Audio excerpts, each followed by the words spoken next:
Bonjour, je suis Olivier Eiffel, je suis consultant en qualité de vie au travail, en bonheur au travail et puis aussi en coopération.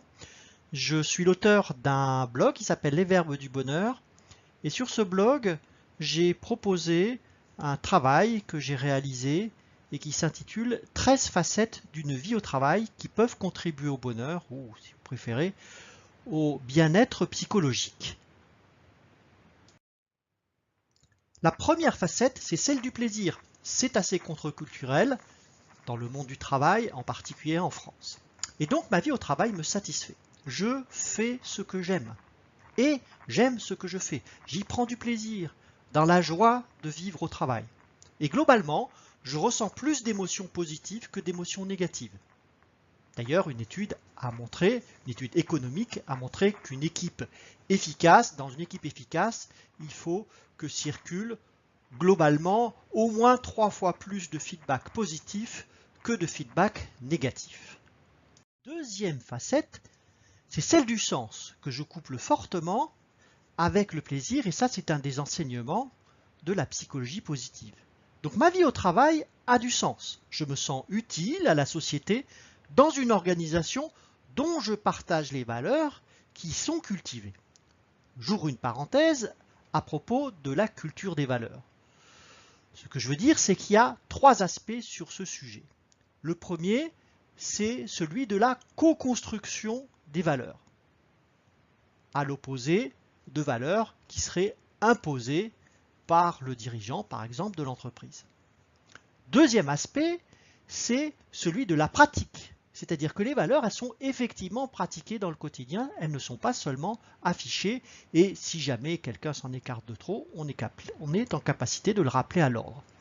Et puis troisième aspect, c'est qu'on soit en capacité de prendre de la distance périodiquement par rapport à ces valeurs pour voir s'il n'y a pas un petit travail d'ajustement à réaliser.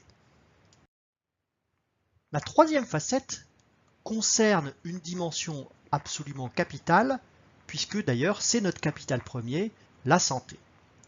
Et donc dans ma vie au travail, ma sécurité et ma santé physique, psychique et sociale y sont assurées et cultivées largement, partagées par tous, dans une logique d'articulation entre la responsabilité individuelle et les responsabilités collectives. La quatrième facette, la plénitude. Quel beau mot que ce mot plénitude. Et dans ma vie au travail, c'est tout simple, je suis moi-même, dans l'authenticité. Je m'assume tel que je suis et aussi à travers mes actes. Je suis fier du résultat de mon travail, je suis aussi fier de la façon dont je le réalise, je suis fier de l'équipe et de la structure auquel j'appartiens. Et je me sens étroitement connecté à ma nature profonde, aux autres et à la planète dont je fais partie intégrante. Cinquième facette, la motivation. J'ai envie de m'engager et je le suis, avec un travail qui est intéressant et des objectifs qui sont motivants et réalistes.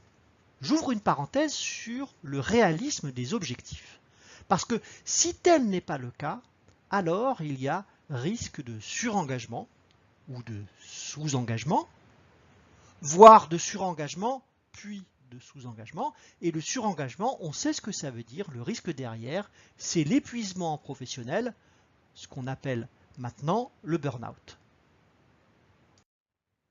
Sixième facette, l'autonomie. Je me sens autonome avec des responsabilités et je me sens acteur, et je le suis d'ailleurs, des prises de décision, qu'elles soient stratégiques ou opérationnelles. Septième facette, la compétence. Je me sens compétent, efficace, je dirais même dans la fluidité, dans la maîtrise des situations professionnelles. Je suis en capacité de m'adapter et de surmonter les inévitables tensions et problèmes de la vie professionnelle. Et dans ma vie au travail, j'exploite mes forces et mes talents. Huitième facette, le développement. J'ai envie de progresser. Et je progresse professionnellement, mais aussi personnellement. Passons à la 9e facette, le relationnel. Dans ma vie au travail, je me sens bien avec les autres globalement. Je me sens intégré. J'ai envie de participer et je participe réellement à la vie du collectif ou des collectifs.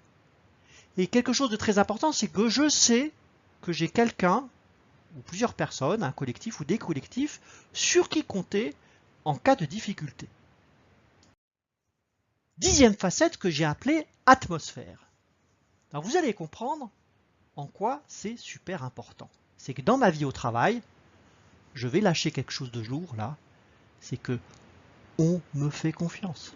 Et je ressens de la bienveillance envers moi. Je peux et je sais avoir confiance en moi, dans les autres et en l'avenir. Et j'ai envie, je ressens le plaisir et à la fois l'efficacité d'être bienveillant, confiant et généreux envers les autres. Une façon de mettre de la symétrie dans tout ça. 11e facette, la reconnaissance. Dimension super importante. Parce que dans ma vie au travail, je me sens justement reconnu et respecté.